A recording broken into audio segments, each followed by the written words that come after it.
Romney. Thank you, Mr. Chairman.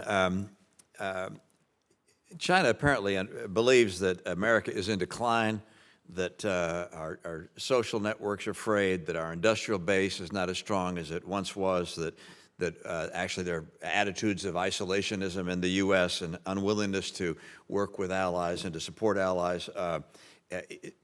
Given the fact that Xi is reported to be a pretty smart guy, wouldn't he be wise to say, if that's the case, why don't we just wait out Taiwan, wait out America's weakness, and no reason to invade? I know there are many who feel like invasion could be imminent, but if he really believed that America was in decline, a position I disagree with, but if he were to believe that and also recognize that an invasion of Taiwan would have an enormous economic impact on China, given their reliance on Taiwanese semiconductors, is it your view that that invasion is a real and imminent threat, or is it that no, actually, Xi Jinping is going to wait it out and see how things develop? And we'll get each of you get a chance to speak. Mr. Mood, could you begin, and then we'll turn to the Admiral.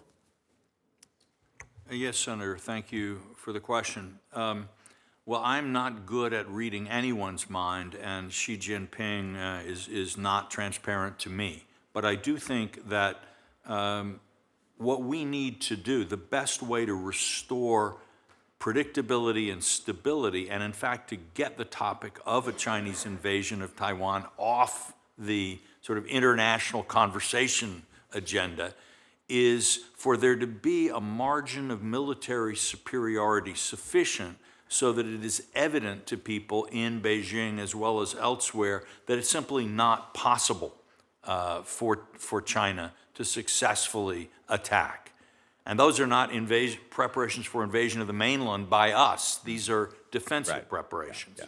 And in that case, China itself will stop talking about Taiwan, stop harassing Taiwan as much, because why do you open a conversation the result of which will simply advertise your weakness? Yeah, yeah. So this would be the way I think we should proceed. Thank you. Admiral?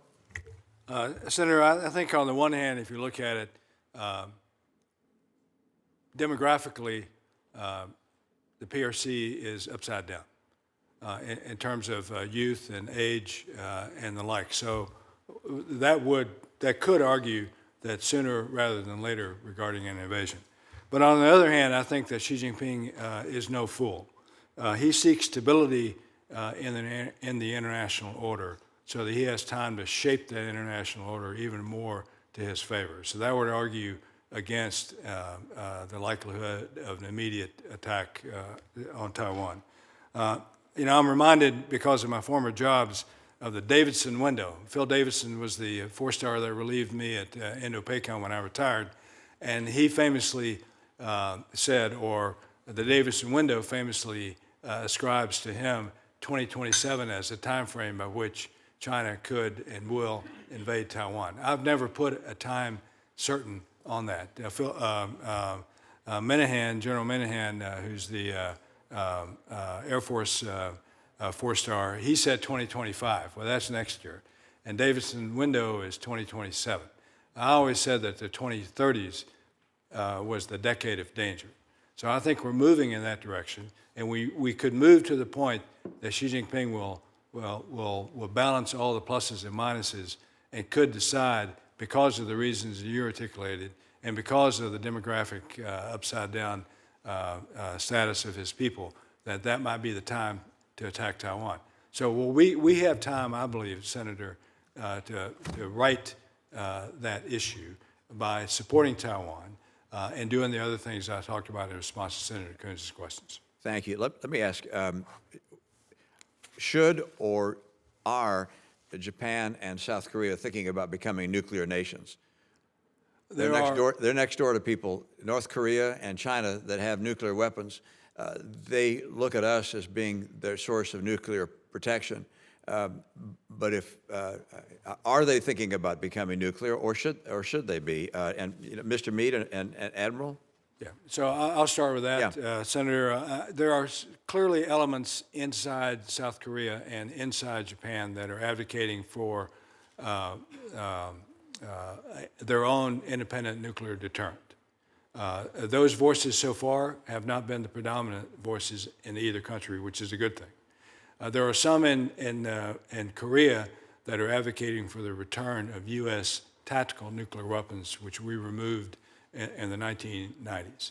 I believe that both are bad ideas, that we have to convince them that our extended nuclear deterrence is actually reliable and real. And I think the South Korea's President Yoon's visit to the U.S. last year, the outcome of which was the Washington Declaration on Extended Nuclear Deterrence, has gone a long way to quieting those voices that would have South Korea nuclearized, if you will. Mr. Meade, do you have comments on that? Is it, may I continue? Thank you. I believe that I would hope that we will not see that day, because that day would be an indication that both of those countries no longer trusted the United States' ability to take the lead there. But I think also we would then see this as the beginning of a further proliferation cascade. What begins in East Asia would not stop in East Asia. And personally, I believe the world has too many nuclear weapons already. Thank you.